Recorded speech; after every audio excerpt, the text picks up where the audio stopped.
If you're shopping while working, eating, or even listening to this podcast, then you know and love the thrill of the hunt. But are you getting the thrill of the best deals? Rakuten shoppers do. They get the brands they love with the most savings and cash back. And you can get it too. Start getting cash back at your favorite stores like Nike, Walmart, and Zappos. And even stack sales on top of cash back.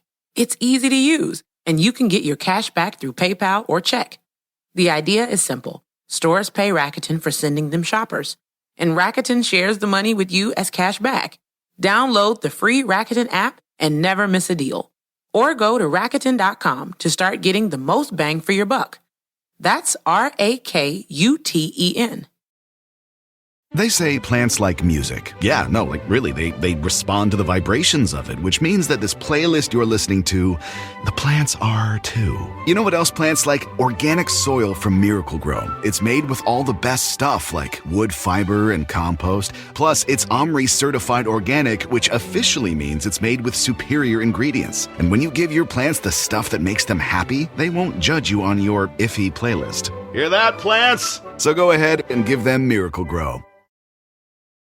Yeah, what's up? It's your boy Joel Ortiz, and I want everybody to make sure that they subscribe and download the podcast, Library Rap, the hip-hop interviews with Tim Einenkel. Yo, Tim, I hope all is well. You my guy. I know these interviews are not interviews, they're actually conversations, and I appreciate them all. Yawa. Hey, what's up, everybody? This is Ice-T. I want you to do something for me. Make sure you download and subscribe Library Rap, the hip-hop interviews with Tim Einenkel. It is fucking official. All right? Stop playing. Download and subscribe. Library Rap, the hip-hop interviews with Tim Einenkel. It's cold.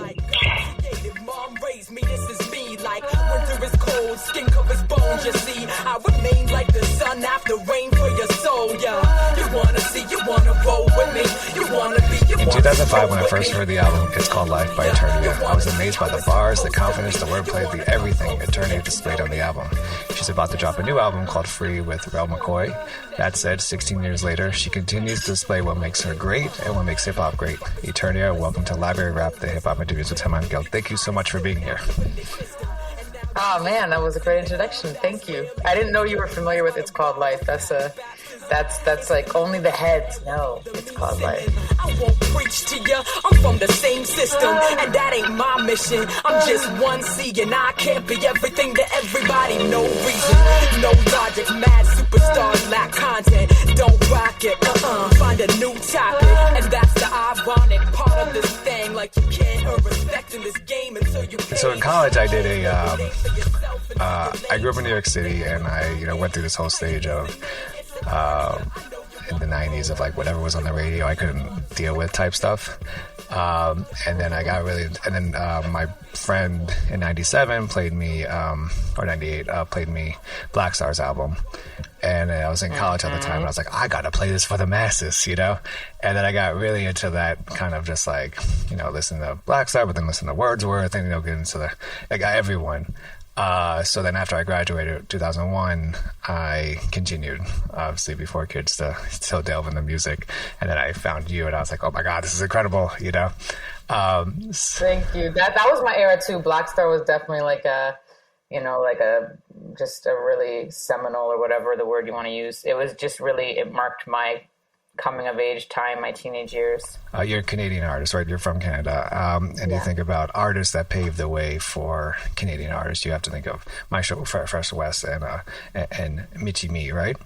Yes. So these are two MCs that helped pave the way. What were... And you could talk about how Black Star, and please do, about how they impacted you as well. But what were these two artists? What were their impact on you? And then how, from what you saw of them, how do you incorporate kind of them into you as yourself, the artist Eternia?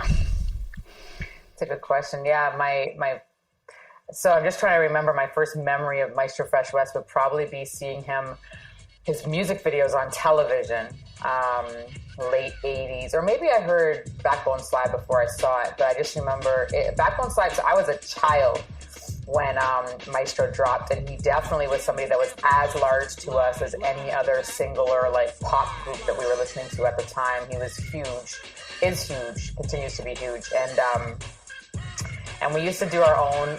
So in the 80s, late 80s, my father owned this camera, and most people didn't have home video recording at the time, but my father had this, like, it was like a studio grade, like journalist size camera, like huge, with those big belt packs. And we used to set it up on a tripod. We had all the gear, and we used to do these music videos, and we would lip sync to the music that we were listening to. This was all directed by my brother, and my father was a nightclub owner and a studio owner, so he had a lot of actual real instruments and gear. So our music videos were with real instruments, like full-size congas and drum sets and trumpets and keyboards and like the real stuff. And we'd set it up, and so Backbone Slide was definitely one of the ones that we were lip syncing to when I was before the age of 10. Later, full circle, my first music video or single really in life, Sorrow Song, one of my first singles in life, solo singles that is, he ended up being in the music video, and in the video he kind of acts as a mentor and kind of shoves me off onto the stage. He speaks some wisdom in my ear and gives me a hug, and just kind of, so there was like this thing where Maestro was passing the torch in a sense, and I rocked his gear in that video, and we've been really good friends ever since. He's such a head. He's such a fan of other people's artistry and emceeing. He gets so excited about other people and how they, like, he gets inspired by the younger generation. He's amazing. He stays young forever. He still looks as young as he did. Yeah. So Maestro was definitely like some of my earliest memories of listening to music as a kid and being hype, and Michie Mee too. But I remember Michie Mee, I think just because of my age, I remember her the most in Ragadeth, which was this this metal group that she was a part of. And then of course I remember that joint she did with Astoria, that was later. I think it was Don't Want to Be Your Slave or whatever, Slave maybe it was called. But yeah, Michie too is just like, at the time, I mean, Maestro and Michie were in the States and just like hanging out with and shoulder to shoulder with Big Daddy Kane or with the female counterparts at the time. They were huge. It wasn't just Canadian hip-hop history. They are a part of hip-hop history. Right. And they still are honored as legends to this day, which I think is really important. And it's really dope that I can say that I can call them friends and I guess in a way peers, although obviously I look up to them, but we get to rock the same stages sometimes and do shows together and see each other backstage. And that's just like a beautiful, it's always full circle. It's always really beautiful. Is that always a weird thing for you? I mean, was there anything surprising, I guess, about when you first, met them? Or, I always feel like, you look up to these people and then you meet them and then you're just like in awe, right, of the entire, like, what do I do? Yeah. Also, I was in awe of like Kish, Dream Warriors. These are other Canadian acts that when I finally met, I was like, oh my gosh. And everyone has been so cool. Like, I think sometimes you get nervous meeting people you look up to because they might not live up to what you have in your mind. Maybe they're having a bad day. Maybe they'll be rude to you, but these people are not. They are just full of love and light and just really gracious, really professional. I think they know that, like, you don't know who's on your way up or who's on their way out, and they just treat everyone with dignity and respect. And yeah, it's just cool to meet people that you admire and then just be like, yo, you were just really cool. I get a lot of wisdom from Wes all the time. Every single time I see him, it could be 10 minutes. He's like dropping down. Like, he's just like, yo, here's this wisdom for you. Here's this wisdom for you. You know what I'm saying? Yeah, that's dope. I want to turn to, my understanding, prior to us recording the interview, talked to you about the Canadian laws and radio play and TV play, and how I think about 35% of our Canadian artists are to be played on the airwaves before British or American music is played. Can you talk about kind of these laws, but also how have they helped you think as an artist? But also, do they hurt artists at all, or is it? I mean, because they're trying. I don't know if they're trying too hard, if that's a good phrase for it. But can you just talk about how this is helpful for Canadian artists, but also if it's hurtful at all? Yeah, it's interesting because it's almost been like, when you're a fish and you swim in the ocean, you don't really think about the water. It's been something that's been there since before I was doing music. And so I almost CanCon, the percentage of CanCon is what we call it, Canadian content. And I never really thought about it I think at one point the percentage was higher. Could be wrong, but I think at one point it was higher. That's just my memory, but I'd have to fact check that. But it's very necessary, extremely necessary. So, and the reason why is because otherwise, so American media and culture, whether it be TV or radio or the music industry, whatever, it just has so much more infrastructure and financial backing behind it that without that mandatory 35% of Canadian content, we would just get swallowed up with 100% of American content by virtue of the fact that, you know, sometimes it's bigger budgets and it's more exciting and they're better at marketing and promotion and you know, all these things. When I started doing hip hop in Canada, BET was not a station that we could access in Canada. MTV was not a station we could access in Canada, except for if you had like satellite or something, but not like regular cable. And other American outlets were not accessible. And of course, the internet wasn't like that yet. So it was kind of beautiful because in a sense, it created this bubble of, not a complete bubble. Everyone was still trying to access American content, but it created a little bit of a safety net for Canadian artists to develop uniquely, like their own sound, their own voice, and to thrive.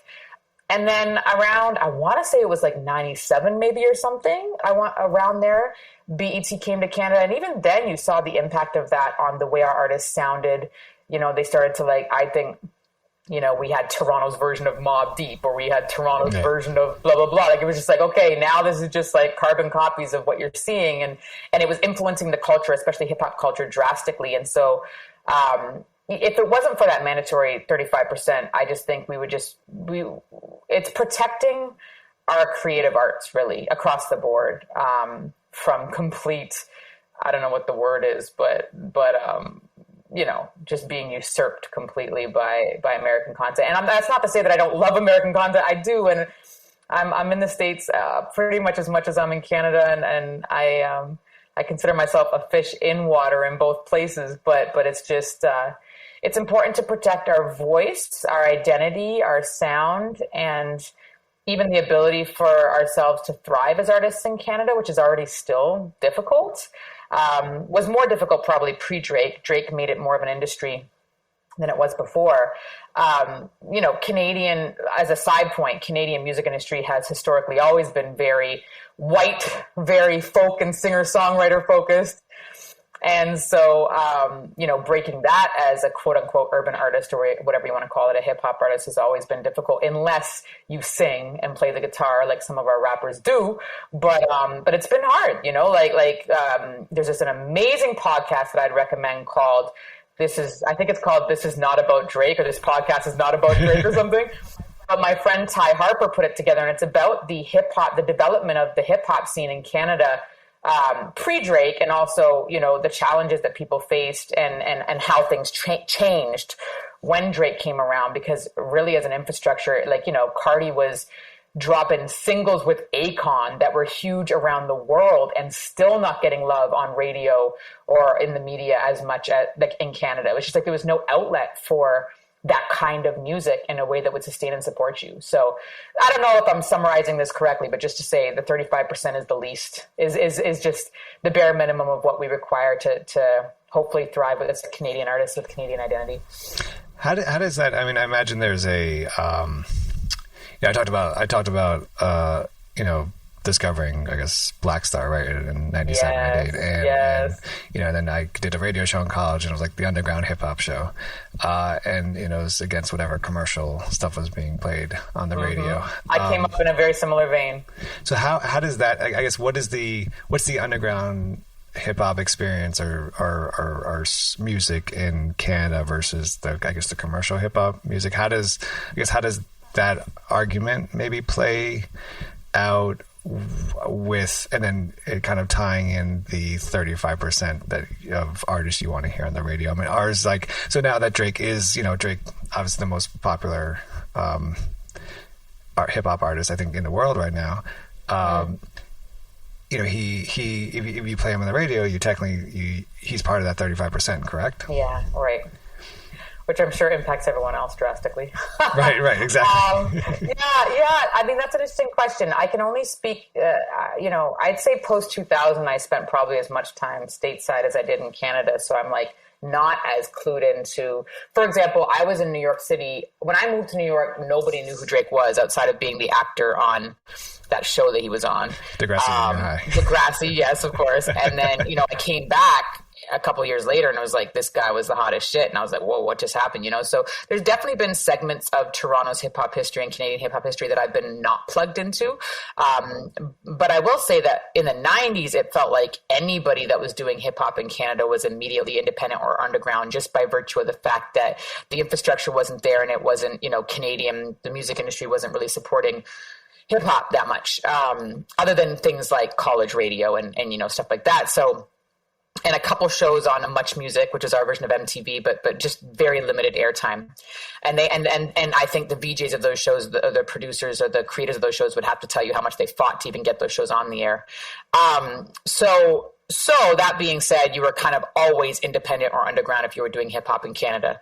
Now that's different, I'm sure. And I don't know that experience. I've been independent my whole life, underground my whole life, kind of by necessity, although also I'm very, I like to be in control of my image and my sound. So I probably wouldn't have fit into the major label model anyways of like we're marketing a Coke bottle kind of thing. We're marketing a product. That's just not my ethos musically, but yeah, I think it'd be interesting to know now where artists in Canada, hip hop artists, place themselves on the scale of independent or underground versus mainstream or commercial. I don't know about the labels there. I remember at the time, like knowing everybody that were like, you always knew the A&Rs at the major labels in Canada, which is like, the department or the subsidiary of the American one, right? Thinking about Universal Music or Sony or whatever, you'd always know the like urban A&R, like everybody knew them and that person held so much power.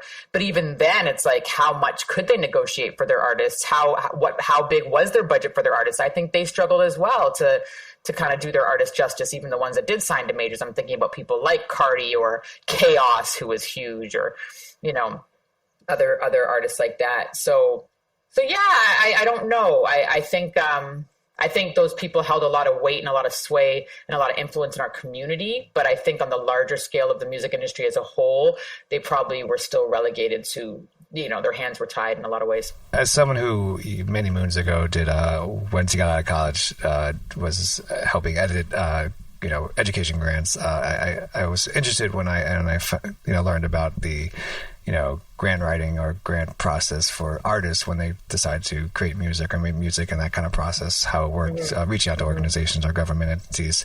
Can you talk about how that has helped you, the grant writing part has helped you in your career, but also the amount of work that it takes to get these grants and kind of the deadlines that you're under, or even what you have to, with grant writing, you always have to show that you're the progress you're making to prove that you're not using the money just to use the money. Can you talk about kind of this whole process of it? Yeah, it's definitely changed over the years. So first of all, grants for me in Canada have been a game changer. They are the infrastructure. So in Canada, we didn't have the label backing or financial support. We had grants.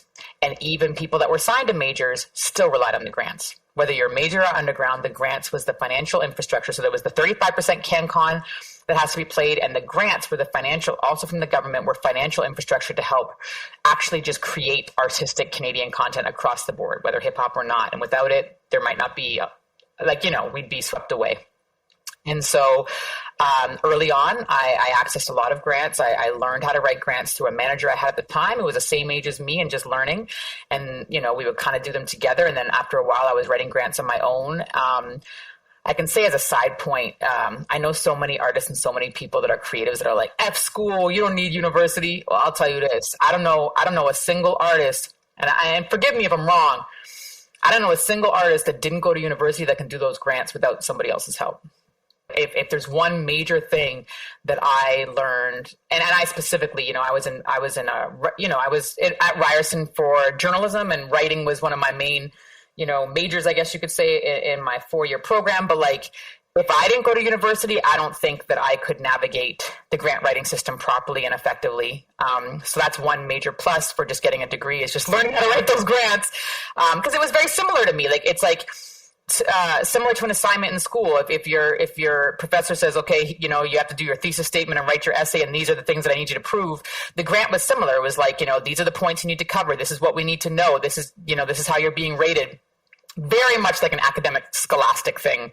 And so I think that I excelled at grant writing because I excelled in school. So just a side note for people who are wondering whether school is worth it. But yeah, so I've lost count. I mean, upwards of 100,000. I don't know if we're upwards of $200,000 now, but definitely. And for Canada, I know that doesn't sound like a large budget with the American budgets, but for Canada, that's a significant amount of money. Never a penny in my pocket, but always money that went directly towards creating. So money for creating an album, money for marketing an album, money for music videos, money for touring, money for all different things, and they're very strict. It sounds like, ooh, this pot of gold, that you just access.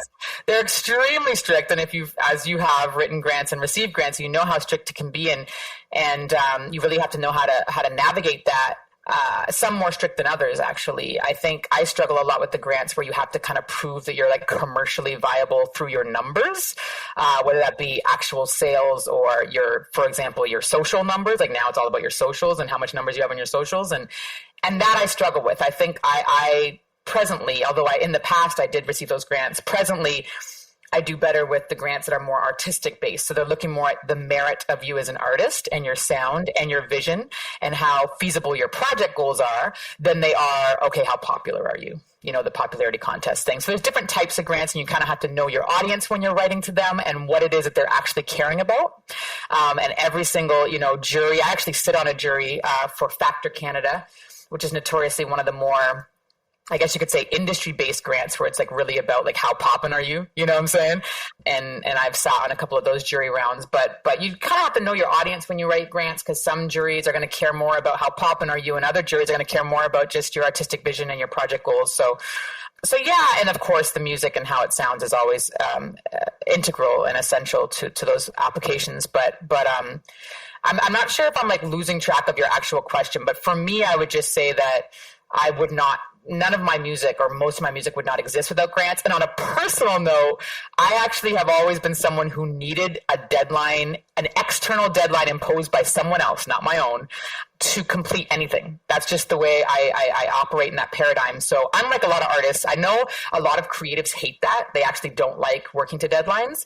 And I'm the opposite. I thrive with deadlines. So if it wasn't for grants, forget the money. I just might not have an album because I wouldn't be focused enough or driven enough. But I think the minute someone else says, okay, this is when it's due, I'm like, all right, go time. Because I don't like to let people down, and I like to be a person of our word, and I like to, I guess I'm an achiever or something, or I always like to get A's in school. You know what I'm saying? So for me, it was like this grant body that just gave me a bunch of money is telling me it's due this time. I am on it, So I think even just the motivation, I would say, to complete projects came a lot from writing those grants. So yeah, every album, not the mixtapes, but every album I've dropped has been financed, not entirely by grants. And it's not like we had an abundance of money, and the money has actually gotten smaller and smaller and smaller over the years. You'd think it'd be the opposite.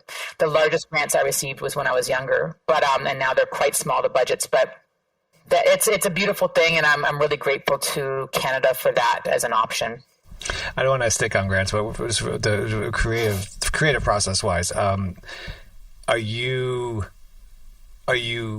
before going to apply for the grant, are you creating the music prior to that, or are you waiting to get the money and then create the music? Because I feel like there's that extra pressure once you get the money. You're like, oh shit, I gotta make music now. A little bit of both, but usually most of the grants I apply to do not want you to have created the music before you apply. So if you have created the music, you kind of have to pretend like you haven't. You know what I'm saying? Gotcha. But most of the time I'm creating either from scratch, or I might have some drafts, some scratch tracks, but they're not close to completion yet. I'm just one C, and I can't be everything to everybody. No reason, no logic, mad superstars lack content. Don't rock it, find a new topic. And that's the ironic part. Are you in search of deeper meaning in your life? Longing to manifest your true desires and unlock your full potential? Look no further than Portal Místico Podcast, your gateway to treasure trove of transformative tools enlightening interviews, and enriching content. I'm your host, Elena Maggio, and it's my heartfelt desire to guide you on this extraordinary journey of self-discovery. And with every episode, I'm passionate about sharing and introducing you to new topics in self-development, metaphysics, astrology, the law of attraction, numerology, interviews that will eliminate your path and fuel your own personal growth. This podcast is your wellspring of inspiration dedicated to help you uncover your purpose with unwavering passion. Together, we'll dive deep into the fascinating topics and explore endless possibilities. Listen to Portal Místico on Pandora, Apple Podcast, or your favorite platform. Hey, it's Mark Goodman. And I'm Alan Light. On today's podcast, Record Store Day founder Carrie Colleton is joining us to discuss the April 20th RSD special releases. Plus, we'll talk live with our audience, the Sound Up Pod Squad, and find out who still listens to vinyl. And some updates from the Beatles universe. Oh, good. Sound Up with Mark Goodman and Alan Light, the only music podcast that matters. Get it on Pandora, Spotify, Apple Podcasts, or wherever you get your podcasts. I want to turn to your music. You debuted your album. It's called Life in 2005, which was nominated for Rap Record of the Year at the 2006 Juno Awards. Your last album, At Last, was 2010, 2011. And now you're about to release this new album. When you first started, what did you want to bring to this art and to the culture? And what did you want to get from the art and the culture? A very good question. And I might mention that At Last was nominated as well. So nice. Sorry about that. Yeah. No, you're fine. So what was my intention and what was I hoping to get from the culture? Is that the question? Yeah. What did you want to give to the culture and what did you want to get from the culture? Give and get. Wow. That's a very good question. I don't know if I've ever quantified that in my own mind. What did I want to give? What did I want to get? I think what I wanted to give was just a very honest perspective. Coming from my heart, a very vulnerable and transparent and real depiction of whatever it is I'm an expert in. And the only thing I can say I'm an expert in is my experience, really. So I think there was a bit of that I wanted to give. I always held myself just to, everyone's motivated by different things. I was motivated to express. Hip hop was always a form of, I guess you could say, therapy for me, and to be as vulnerable and honest as possible. Although some of my tracks are more like, you still have those joints where you're like, I'm better than you. But right. In general, those weren't the ones that I wanted to focus on or get excited about. It was really just let me show you my heart. I think that was what I wanted to do, is I wanted to be as honest as possible. It's funny, Janis Joplin, I quoted her in the track Goodbye, and it was like, to be righteous to myself, to be real. She says that, and I like that, the concept of being righteous. Not righteous as in like spiritually righteous, but righteous as in just keeping it 100. You know what I'm saying? Right. So I think that was probably off the top of my head. I could list many, but off the top of my head, that was the main thing that I was trying to give to the culture. And also it's nice to be a different voice. I think that there's a lot of the same thing in hip hop. There always has been, and they're predominantly Black male voices, which is necessary. But I just think it was important to be an honest and transparent, real voice that happens to be different than Black male. You know what I'm saying? And that's, I really value across the board, not just in hip hop culture, but in any culture. I value diversity. Church culture needs diversity. Every culture needs diversity. Corporate culture needs diversity, and hip hop does too. So I think it was important to be a voice that did bring different things to the table, because by virtue of the fact that just my identity is different, Right.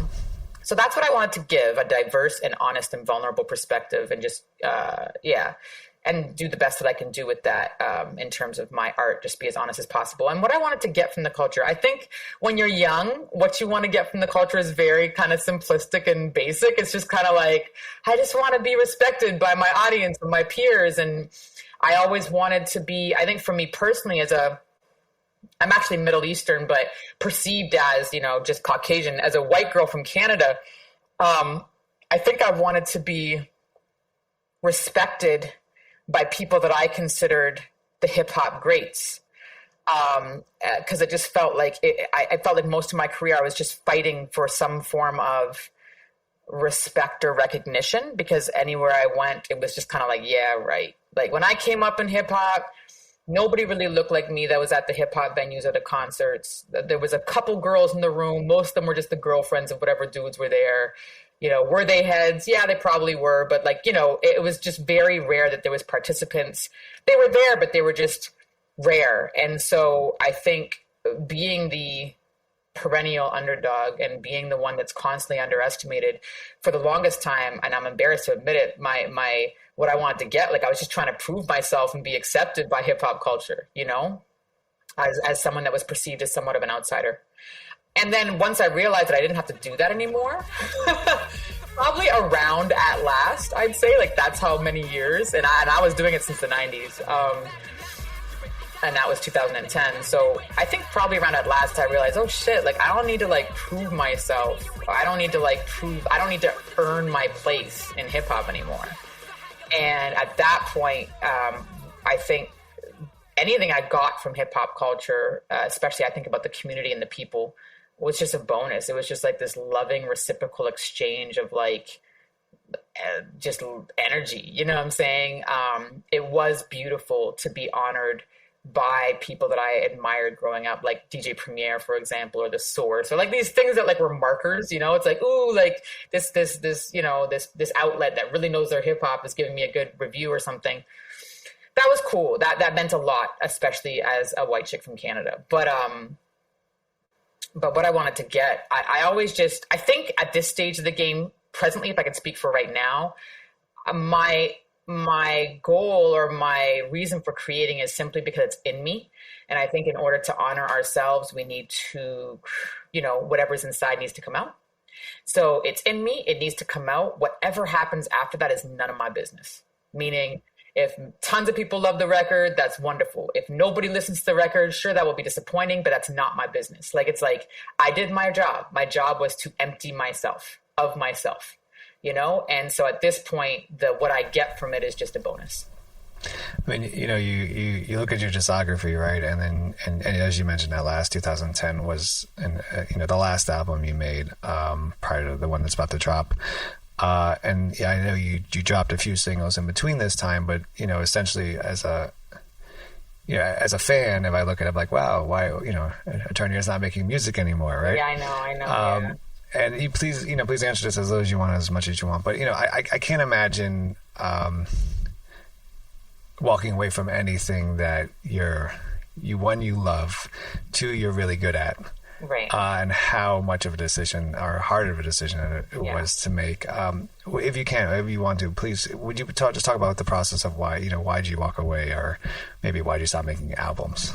Yeah, that I still to this very day, and it's been over a decade ago, I still to this very day feel very conflicted about my decisions. And I like to say I don't live with regrets, but I do wonder often, man, was that the worst decision I ever made in my life? And by that, I mean, specifically moving away from New York City in 2013, because I feel like moving away from New York was also kind of stepping away from being an active full-time hip hop artist.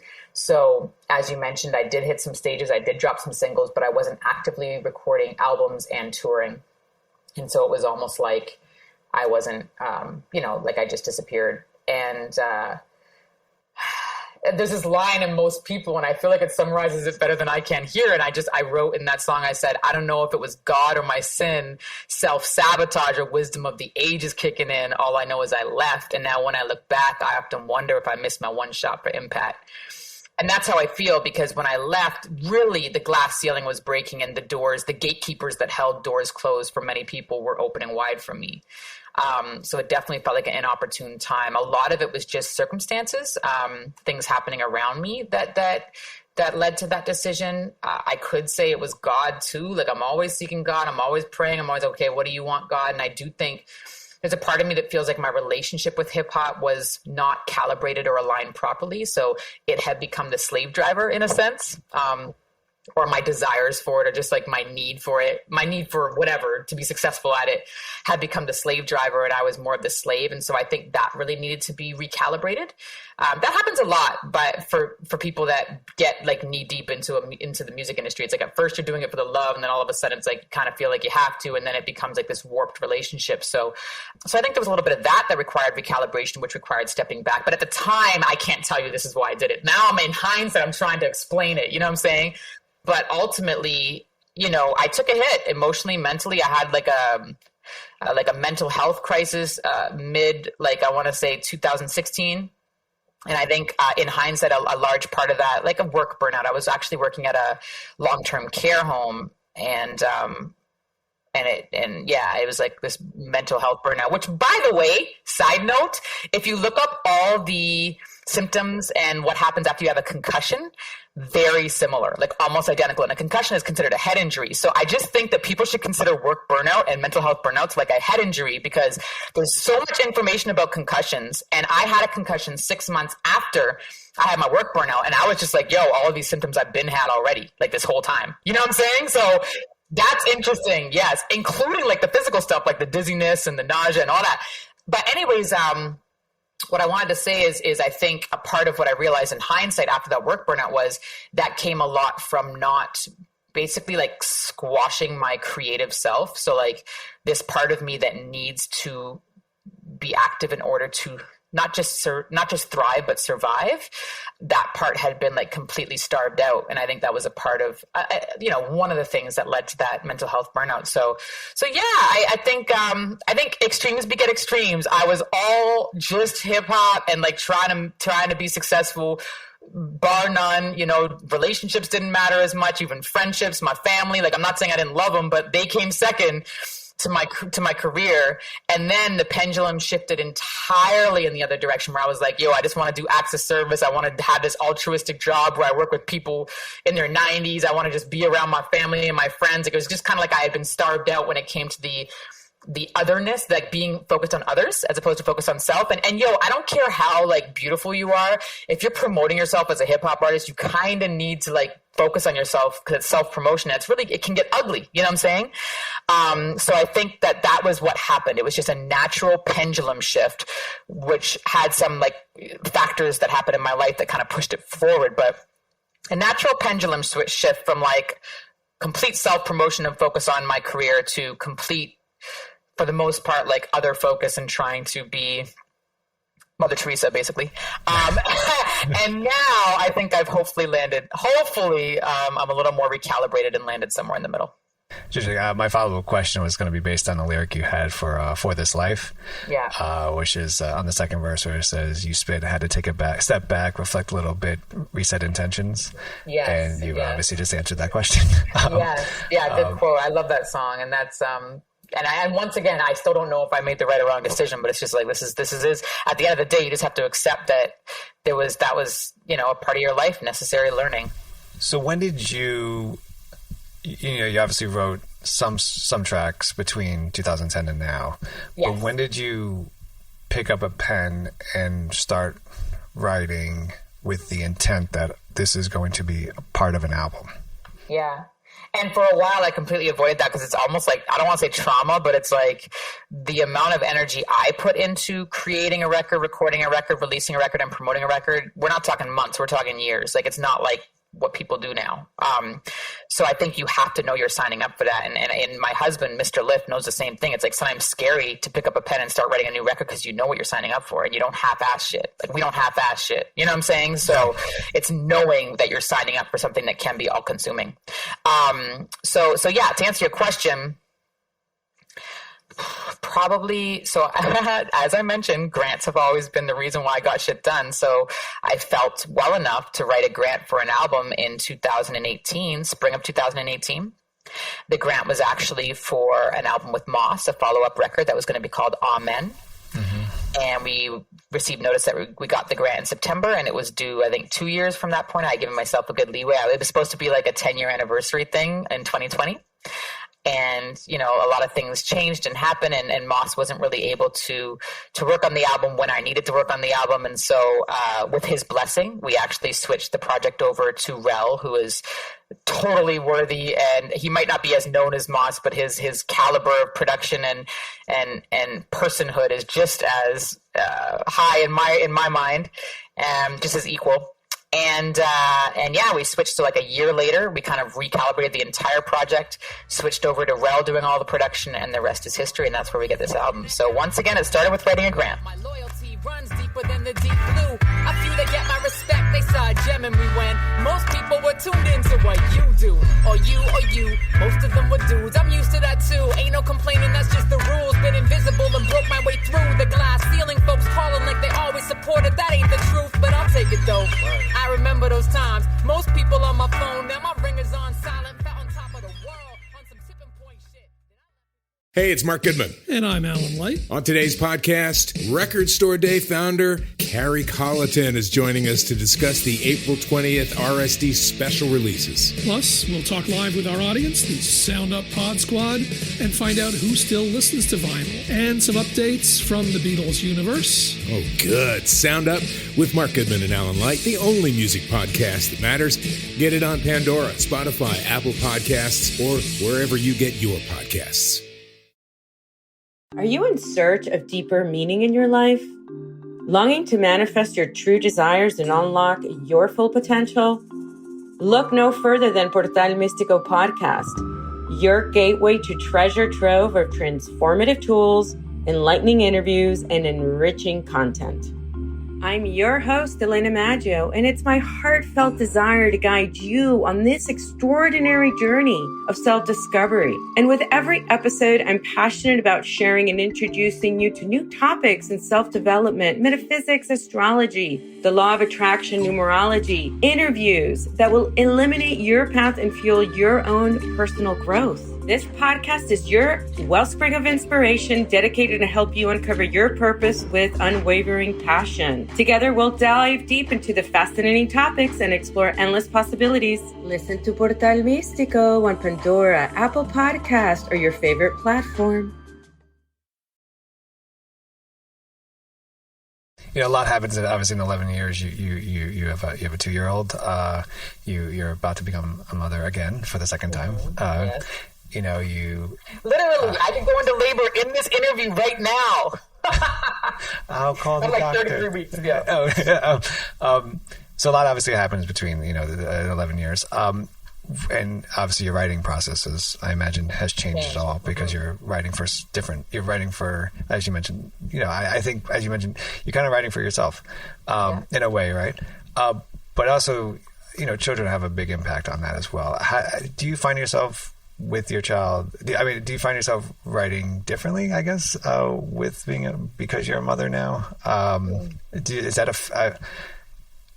factor? Is your child a factor into what lyrics you might put out there?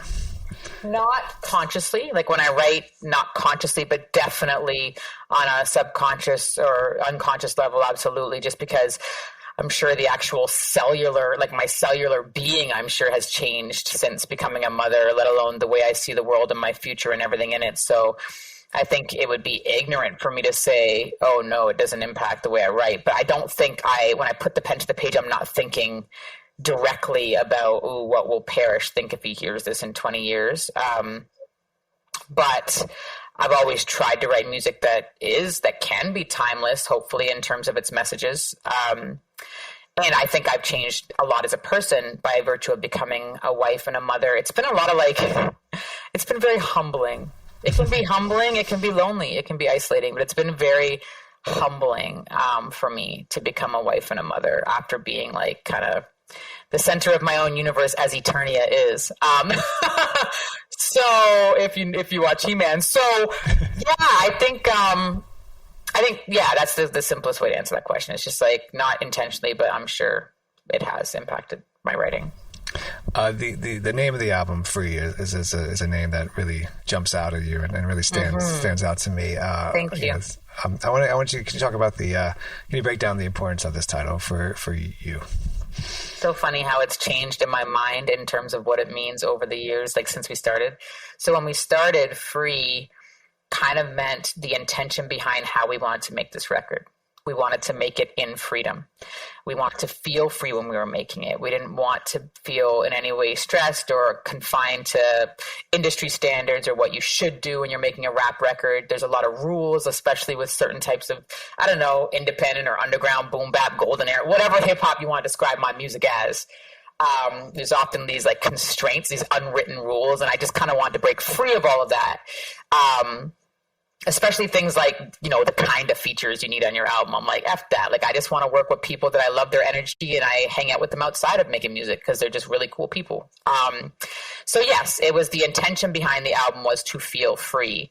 And I think subsequently that meaning has changed in a number of ways. Like, I think it got deeper than that. I think there's a lot of kind of references in the album to spiritual freedom, true freedom, the kind of freedom that, you know, Nelson Mandela could even feel while imprisoned, you know, like freedom of spirit, even if your body is not free or if your circumstances in life don't feel free.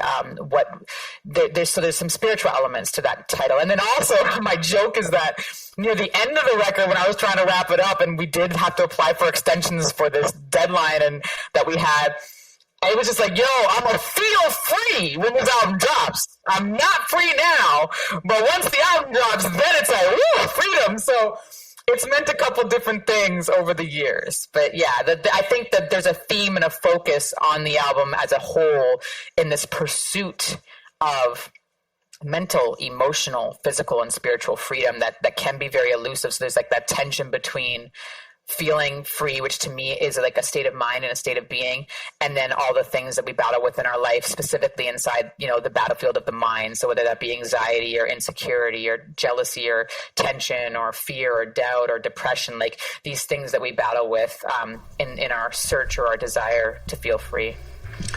So if you take us to the first single on video, most people, it takes place in Queens, New York. Yes. What is this? And I saw Steinway, so I knew right away. What is what for you? What's the significance of Queens, New York, as the person, but also as an artist? Yeah, I'd say unequivocally, and this might be a controversial statement for me to make as a Canadian, but unequivocally, the place that I feel most at home is that block that you see the signs for in that video. More at home even than in Toronto. I moved to Queens, specifically Astoria, in 2005. Well, the end of 2005. I was actually in Jersey for a year, and then I moved there, so like closer to 2006. I was there until 2013. And that doesn't sound like a long time, but for me, that's actually the longest I've ever lived in one place in my entire life, including childhood. So it's like a lifetime to me.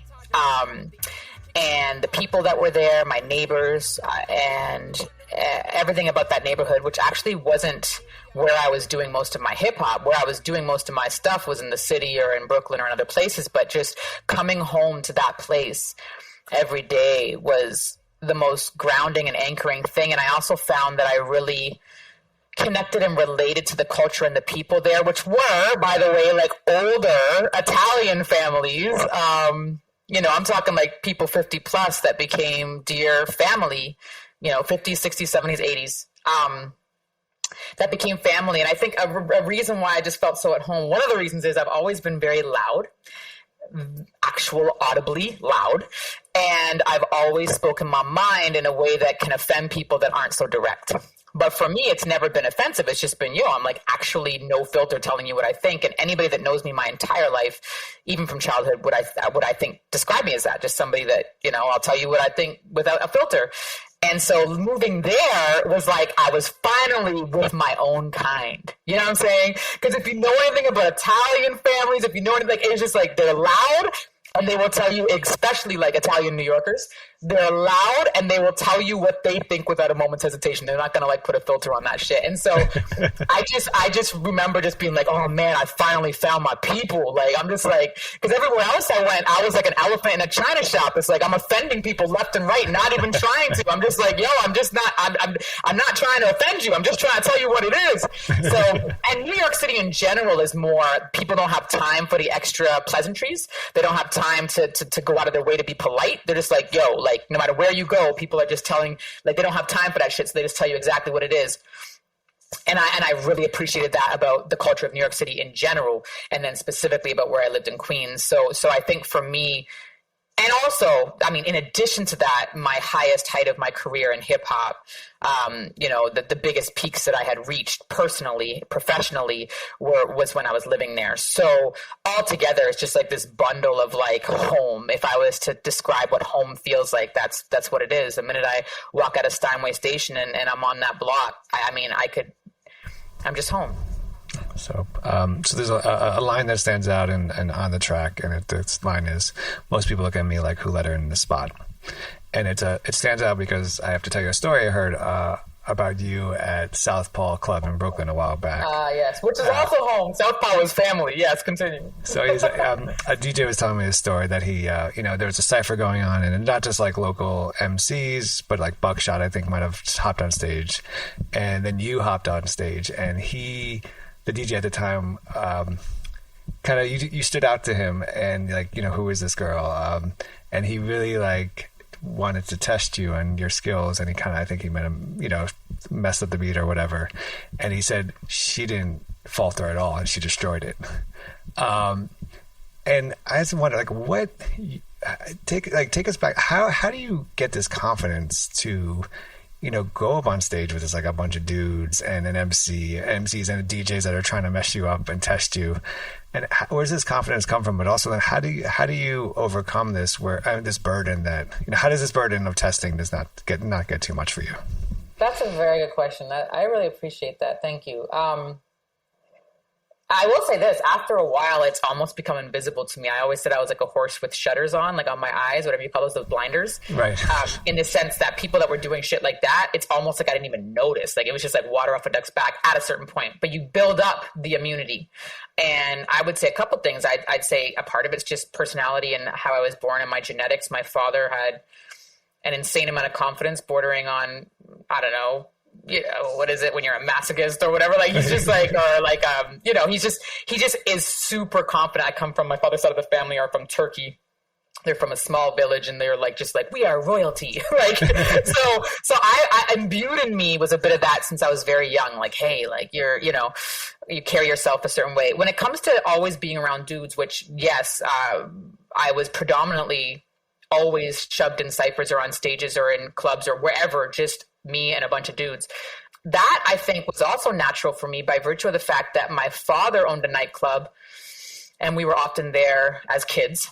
And my father's underlings, or the people that worked for him, I guess you could say, were all like these like crazy, burly, tatted up, like scary looking biker dudes, And those were like my babysitters when I was like 3, And so for me, when I see dudes that might look intimidating physically, I'm just like, oh, like you're like a teddy bear to me. Like, you know what I'm saying? Like, because I was raised around these people. They were my babysitters. So I think just being in a room that's all men, being in a room that's all men that also like, you're like, yo, am I safe? Like, this is something that I was quite comfortable with just by virtue of how I was raised with my father.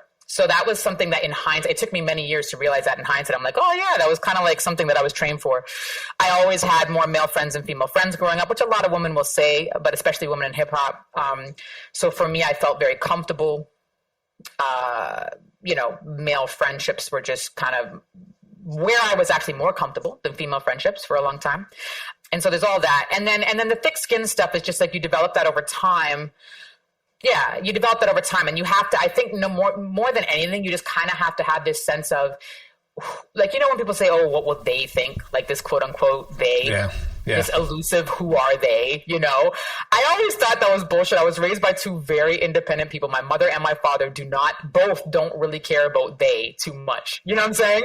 So I was naturally raised like, and my brother and my sister are the same way. I don't think we care too much about they, So I think a lot of it was just having confidence in yourself, knowing, yes, I believe I can rap. I believe I'm good. And then whoever they are, they don't get a vote. They don't matter. And that's not to say that comments didn't hurt me. I learned very early on, especially when it came to comments in blogs, or like we're talking like even in the 90s and like those bulletin board rooms or whatever, comments underneath your videos and YouTube. Like I learned early not to scroll down. Like back in the day, all of my comments, like it would be an amazing article. Like it could have been an article in like Hip Hop DX or something, and it would be like really positive, And then all the comments underneath would be like the most demeaning shit you've ever read in your life. Really demeaning shit. And I learned early on, and by early on, I just mean like previous to 2005, before my first album, I just learned you don't scroll down. Just don't scroll down. Like that's the biggest advice I would give other female MCs. It's just like, yeah, don't scroll down. Like you don't need to hear that peanut gallery shit. It's irrelevant to you. So yeah, there's a little bit of everything there. And then of course, just over time, being supported by, I must mention this, it doesn't all come from within me, being supported by people that do matter to you in your life, that do say, yo, we're going to put our money or our time or our energy or whatever behind you to support you because we believe that you are worthy of being in this spot in hip hop. That really fortifies you, because I always said I would choose what information to take in and allow to seep into my consciousness and my being. And I would try my best to choose those things that were, there's a scripture I love. It's like, whatever is, I'm butchering it, but it's like, whatever is pure, whatever is lovely, whatever is of good rapport, whatever is honorable, whatever is, whatever honest, think about these things, meditate on these things. So in my life, I've done my best to try and only take in that kind of feedback. I don't mind critical feedback as well from people that love me, but taking on the kind of feedback that is constructive, not destructive. And in the video, you do give. You put up names to give shout outs and and obviously thank yous of support. And four names that really, a lot of names stand out to me, but there's four names that stand out because I think the lyrics that accompany it stood out to me as well. And the names are DJ Premier, DJ Eclipse, Mr. Lif, and Murs. And these four names are accompanied with the lyrics when you spit. And I hopefully don't butcher this too much. Most of them were I'm used to that too. Ain't no complaining, that's just the rules. Been invisible and broke my way through the glass ceiling. Folks calling like they always supported. That ain't the truth. Can you talk about kind of the significance of each of these artists to you in your career and as an MC? Wow. Yeah, sure. So one of the inspirations behind all the names that I put up in most people, including those people, were people that did not have to, whatever you want to call it, put their neck on the line for me or stick their head neck out. Like they didn't have to do it. There's nothing in their career that necessarily they would benefit from supporting me. You know what I'm saying? And they all did. And so for me, that is like an extra point of gratitude, because it's like, you didn't have to do this. You're bigger than me. You're in a position of power. You everything's going fine for you. You don't have to look out for me. And so Premier, Eclipse, and actually I would say, so Eclipse has always, since I moved to New York City, he's always just been someone who's like very, I would say, objective in a way, pragmatic. Like he's just like, yo, either you're dope or you're not. Like he doesn't like, it's not, there's no emotion involved. It's just like, yo, either you're dope or you're not. And he just tells it like it is. And so for him to just be like, yeah, like, he told me this recently, but it's just like, I heard her. I didn't even see her. Didn't know what she looked like. Heard her. Was like, okay, this is dope. Like, you know what I mean? Yeah, that's just a huge, but then because he thinks that, like, there's this thing in New York specifically that I love, that there's this loyalty. So if you hear somebody and you think they're dope and you're in a position of what I would say power, whether that be with radio or with curating showcases, like, Eclipse had a big hand in Rocksteady or whatever it is, it's like, you actually act on, I heard this and I think it's dope. Because a lot of people will hear me, by the way, and be like, yo, on the side, they'll be like, yo, you're dope. But you don't see their actions supporting that, Right. And I don't expect it. But it's nice when someone does. And Eclipse did consistently, not just once. Like he could do it once. He could be like, okay, come up to my radio show one day. And then that's it. But consistently, he was playing the records. Consistently, he was inviting me on the show. Consistently, he was, giving me a platform when he had an option to put people on stages. Like consistently, he wasn't the only one, but definitely one of them. And I felt that. And I do think that even impacted Premier. I'm not saying it was because of Eclipse. I also know that Moss was a production partner with Premier when I started working on the album with Moss. But both, coming from different angles, I think Premier really trusts his wise counsel, and I think that Eclipse is somebody that he really trusts his ear. They share music with each other. And so Premier, as I've been told, Premier chooses what he wants to play, but he might get some good music from E to check out. And so I think there was that. And obviously Moss played a huge role in kind of putting, but once again, I must mention, it's not because of Moss's production partnership with Premier that I got love from Premier. It's because the music was dope. So it's like, luck is when preparedness meets opportunity. You have to be prepared, and there's this opportunity here. And so yeah, once again, Premiere showing love to me. I remember when at last drop, we were up on his radio show at Satellite in the office, Sirius Satellite Radio in his office there, or the studio, pardon me, for like, I want to say 2 hours. And I want to say he cut up almost the entire record. Like he was just playing almost the entire album for over an hour. And that's something that's just like, unprecedented. I still don't really understand that. So yeah, people like Premier, and once again, he'll just be like, yo, if it's dope, it's dope. Similar to E, you know, if it's dope, it's dope. There's no feelings or no emotions or no whatever or politics. And I love that. I love people like that, especially because they're so rare in the music business. And then Murs, same thing. So actually, I have this amazing memory of Murs. It was 1997. At Rocksteady, and this was back when it was still in Gaelic Park in the Bronx, and then Manhattan Center would have like one of the main finale concerts on like the Sunday or whatever. And Murs was there that weekend. I was rolling with Apathy. I was in Demigods, and we were kind of all peers at that point. And actually, I didn't remember this. We had ciphered earlier that weekend in like a subway car in the Bronx, leaving Gaelic Park. We had like all like just been in this crazy cipher together, which somebody has to have video footage of that. I'd love to see that.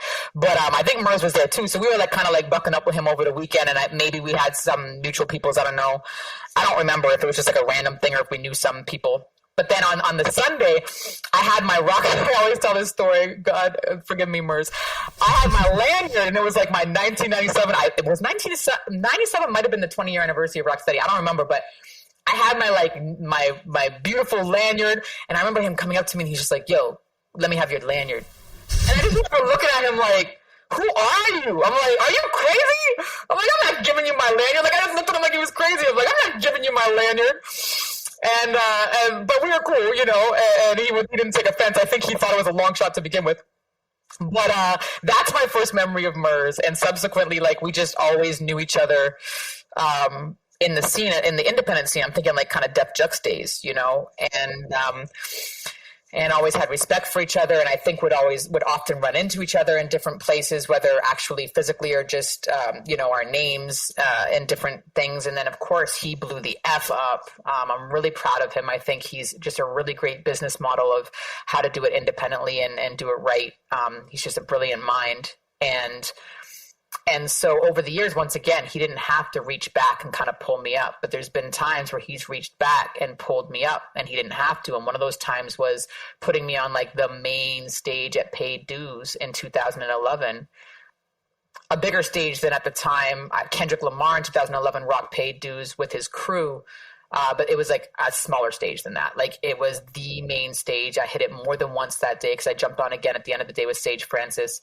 And it was probably one of the biggest moments in my career, I would say, in hindsight. Everyone was there that year, and it was just, and I was honored in a way that was like, no, this isn't just an up-and-coming person. Like, this is somebody who deserves to be here. And when you give someone like me, who is an underdog, that kind of spotlight, we take it, we run with it. And I think the crowd really accepted me, even though a lot of them, I probably had never heard of me before. Like, you know, I think there was over 10,000 people there that day. I don't remember how many. It was a lot. And they accepted me as I deserved to be on that stage, not who is this person, you know, like they wilded out.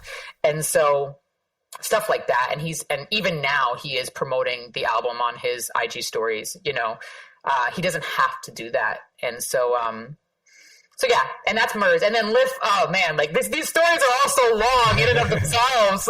Sorry, but Lif I met in 2000 at CMJ Music Festival in New York City, and when we met, we immediately hit it off, just on like a spiritual, cerebral level, beyond hip hop. But he always looked out for me. Again, did not have to. And my one main memory I have, although he did many, was I was in Australia a couple years later, 2003 or 2004, and I just landed in Australia. Nobody really, I mean, some people knew I'd actually reached out to some heads to like try, I wanted to get into the hip hop scene there, like really take over really. And some people knew about me and knew I was there, but really nobody knew. And I saw that Lif was coming the same month that I landed. I think I got there end of February, and in March he had a headlining show at this larger venue there.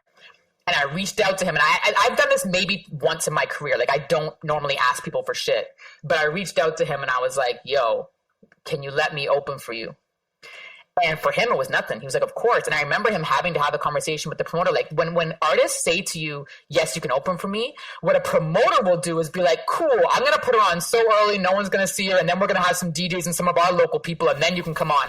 And so an artist has to advocate. Like they have to say, no, I mean like right before me. Like I want her to open for me. Like One Below used to do that too. He used to be like, no, like she's not going on early. She's going on right before me. You know what I'm saying? So One Below, his name should have been in that video. I don't know how I missed that. But yeah, so yeah, Lif said, sure, no problem. And I killed a set for maybe 10 minutes right before he rocked. And it was a packed house, and he was the headliner. And that opened so many doors for me when it came to these 5 months that I lived in Australia, in Sydney, Australia, by virtue of just everybody who was in hip hop being at that show. And so things like that, like he did other stuff for me too. But things like that, are just game changers. You know what I'm saying? And once again, they don't have to do it, and they do it. Right. I think that's the important part, right? Is that it's all of these artists. It's their credibility on the line too, right? Exactly. Like yeah. They're not going in major ways.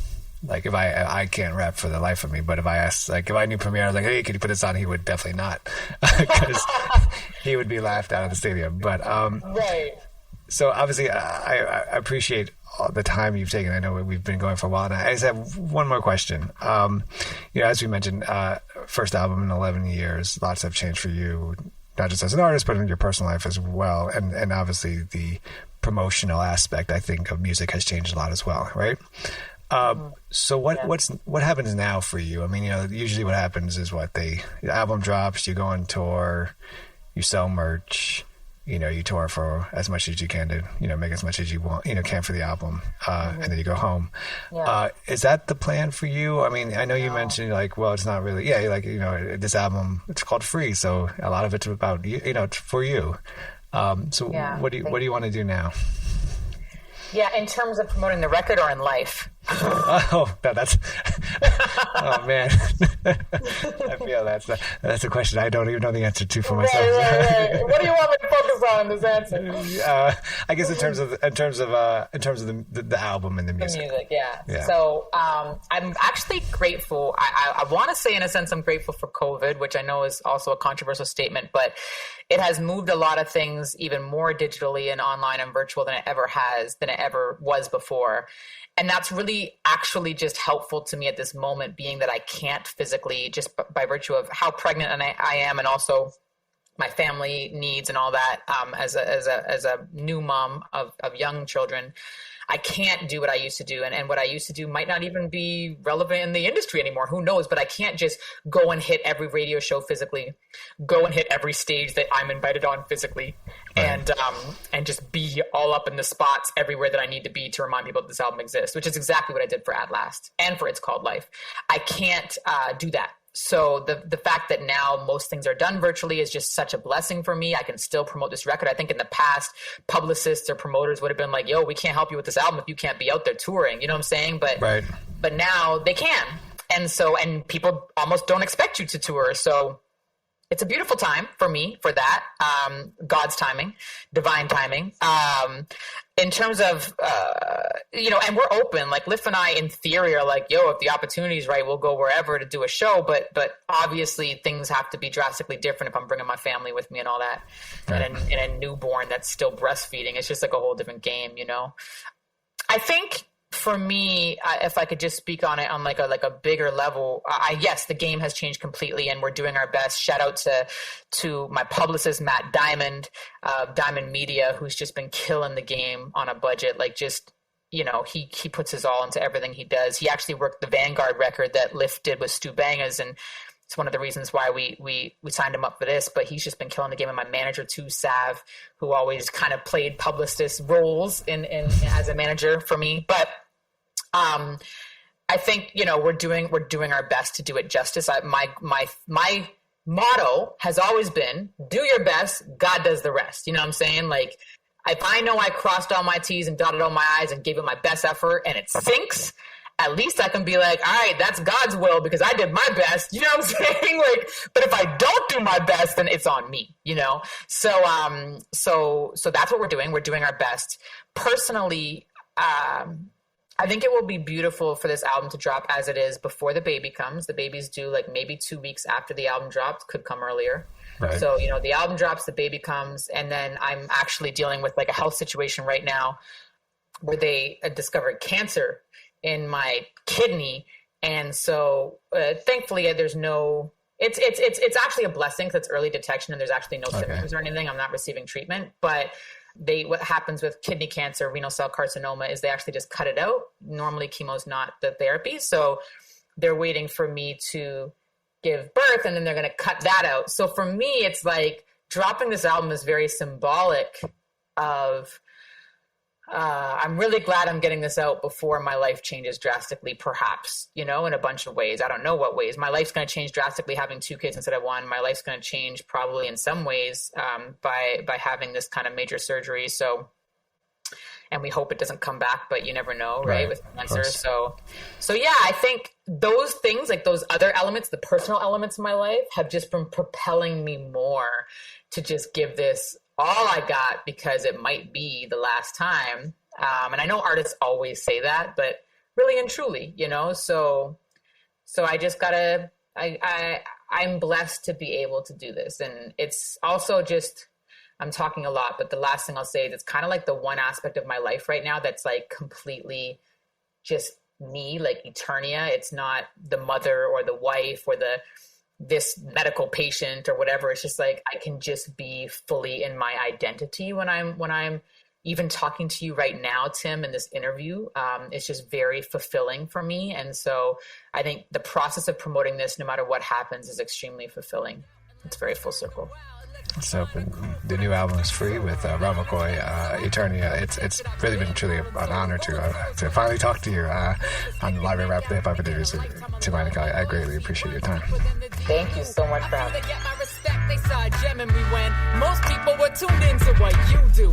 Or you, most of them were dudes. I'm used to that too. Ain't no complaining, that's just the rules. Been invisible and broke my way through the glass ceiling. Folks calling like they always supported. That ain't the truth, but I'll take it though.